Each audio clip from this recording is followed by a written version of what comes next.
Hey guys, welcome back to our channel facts homie. दोस्तों, महाभारत का नाम आपने कहीं ना कहीं सुना या पढ़ा ज़रूर होगा या इसकी मूवी भी देखी होगी। दोस्तों, इस वीडियो में आज आप महाभारत के कुछ ऐसे ही फैक्ट्स के बारे में जानोगे जो आपने कहीं शायद ही सुने या पढ़े होंगे। तो दोस्तों, वीडियो को शुरू करने से पहले चैनल को सब्सक्राइब करें और वीडियो को लाइक करना ना भूलें। Fact number 1, Bhishma Pitamah. दोस्तों, आपने महाभारत में देखा ही होगा कि भीष्म पितामह का कितना बड़ा रोल है। तो दोस्तों, ऐसा कहा जाता है कि भीष्म पितामह रोज पांडव सैनिकों के 10,000 सैनिकों को मार दिया करते थे, यानी उनका वध कर दिया करते थे।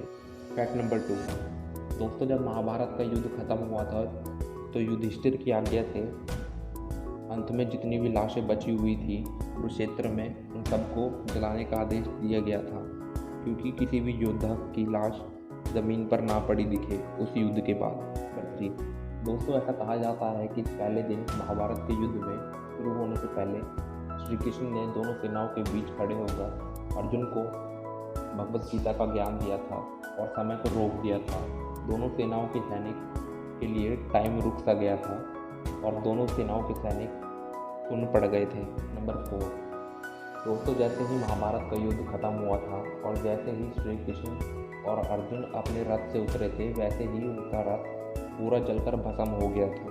नंबर 5, दोस्तों, महाभारत की लड़ाई में टोटल 39,40,000 योद्धा मारे गए थे, मगर अंत में सिर्फ 12 ही सैनिक यानी शूरवीर बचे थे, जिनमें युधिष्ठिर, भीम, अर्जुन, नकुल और सहदेव ही जीवित बचे थे। धृतराष्ट्र। दोस्तों, हम सबको पता ही है कि धृतराष्ट्र बचपन से ही अंधे थे। दोस्तों, क्या आप जानते हैं कि ये ऐसा क्यों है? दोस्तों, ये कहानी उनके पिछले जन्म से जुड़ी हुई है। धृतराष्ट्र अपने पिछले जन्म में बहुत ही एक दुष्ट राजा थे। वह एक दिन नदी किनारे अपने सैनिकों के साथ स्नान करने गए और वहां एक हंस का जोड़ा अपने 2 बच्चों के साथ पानी में तैर रहा था और वह बहुत खुश था। तो यह चीज़ धृतराष्ट्र से देखी नहीं गई और उसने अपने सैनिकों को आज्ञा दी कि वह हंस को आंखें फोड़ दें और उसके दोनों बच्चों को मार दिया जाए। तो उसको पिछले जन्म में श्राप मिला था कि उसके अगला जन्म भी अंधा ही पैदा होगा और उसके बच्चे भी ऐसे ही मारे जाएंगे। सहदेव ने अपने पिता के दिमाग के 3 हिस्से खाए थे।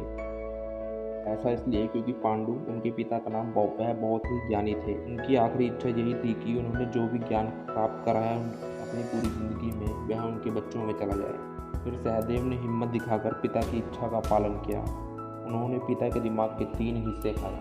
पहला टुकड़े को खाते ही सहदेव को इतिहास का ज्ञान हुआ और दूसरे के टुकड़े को खाते ही सहदेव को वर्तमान का ज्ञान प्राप्त हुआ और तीसरे टुकड़े को खाते ही उन्हें भविष्य को देखने की क्षमता प्राप्त हुई।